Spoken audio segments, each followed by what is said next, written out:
Maisi adalah auditor internal yang dipekerjakan oleh Comstock Industry. Ia hampir menyelesaikan audit divisi Apil yang dilakukan selama 5 minggu pertama tahun ini. Wah, senangnya. Aku hampir selesai mengaudit ini. Ada 2 pengamatan yang dilakukan oleh Maisi. Pertama, adanya kebijakan yang mengharuskan penghapusan persediaan barang usang yaitu bagian A2. Dan kedua, Maisi meyakini bahwa dari akun lama yang tidak tertagih. Mengetahui hal tersebut, Maisi memutuskan untuk membicarakannya dengan Brenda selaku asisten administrasi manajer divisi.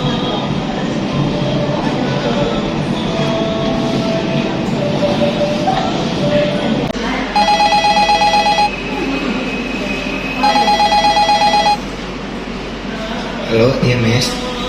Bren, ada waktu nggak? Ada yang mau kubicarakan ini? Penting. Jangan penasaran. Iya, ini ada hal yang harus kudiskusikan menyangkut perusahaan kita. Oke, ada masalah apa? Ya, selama proses yang kulakukan ini ada hal yang tidak wajar. Nggak wajar gimana? Iya, jadi pada bagian A2 ini dari mesin Fastech yang kita pakai sekarang ini masih mesin generasi pertama yang tidak lagi diproduksi. Nah, menurut kebijakan perusahaan kita itu, item yang sudah usang seperti ini harus diganti dengan item yang lebih baru. Dan ada beberapa piutang kita yang berusia lebih dari 140 hari pada akhir tahun ini. Sedangkan menurut kebijakan perusahaan ini, jatuh tempo ini, piutang ini dalam jangka waktu 30 hari. Ya sudah, kita kan punya kebijakan yang mengharuskan persediaan yang usang itu untuk dihapuskan. Dan untuk piutang-piutang itu bisa kita tagih nanti. Saat ini kita sedang sibuk, tidak ada kebijakan dari divisi ini yang mengharuskan kita untuk menghapuskan piutang. Atas dasar apa kamu menyuruh saya untuk menghapuskan piutang tersebut? Gini Brand, terus terang, kau tahu bahwa mesin ini tidak akan digunakan lagi. Dan piutang tak tertagih itu adalah bubur bagi perusahaan. Dengar ya Mes, ini baru 2 minggu setelah penutupan. Kita tunggu saja sampai bonus kita cair. Setelah itu baru kita urus masalah pengadaan barang dan masalah piutang tersebut. Nanti akan kumasukkan di laporan keuangan berikutnya. Lagi pula siapa yang akan dirugikan terkait masalah ini? Baiklah Brand, aku tutup ya teleponnya.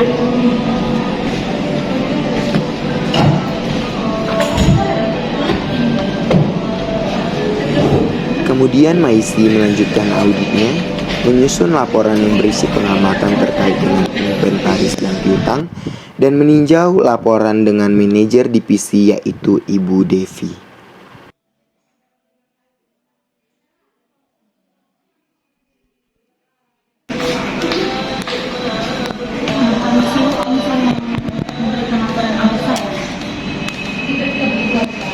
Astaga Mes, mengapa hal ini bisa terjadi? Setelah Brenda mengirimkan surat ke kantor pusat, dan tiba-tiba ada utusan dari kantor pusat yang akan menghitung persediaan kita.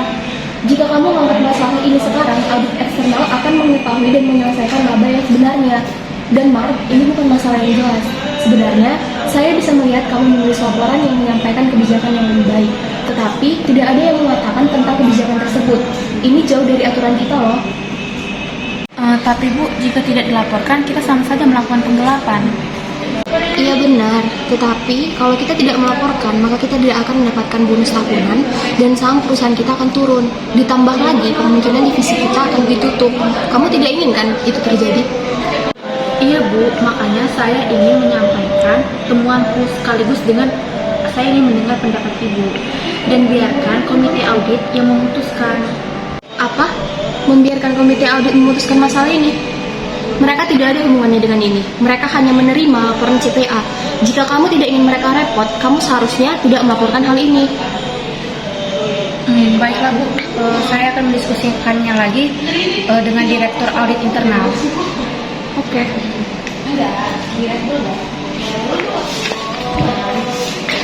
Karena masih bimbang dengan keputusannya, Maisi menunda menyelesaikan laporannya dan ingin mendiskusikan hal itu dengan Maria, yaitu Direktur Audit Internal. Maria juga tidak terlatih sebagai auditor, tetapi Maria sangat cerdas sehingga Maisi menghargai pendapatnya.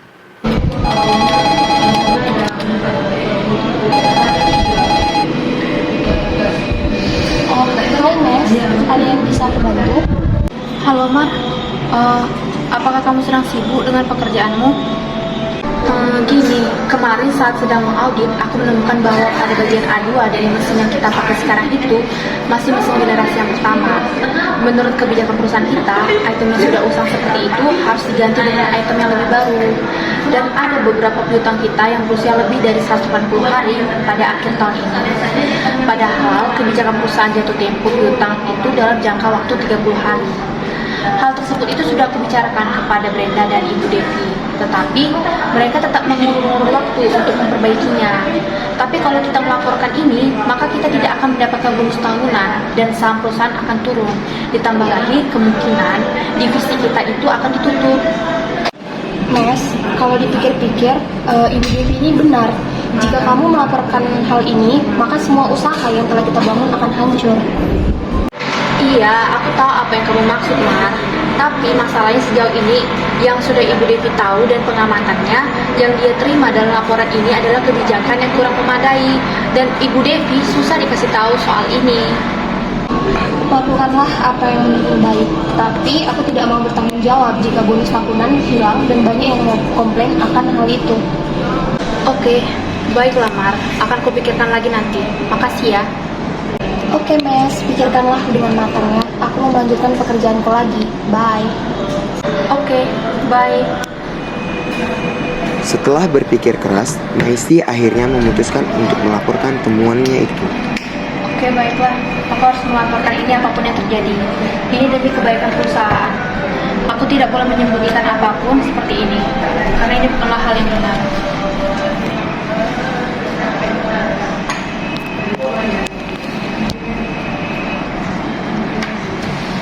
Akhirnya Maisy menyerahkan bukti-bukti yang ia peroleh.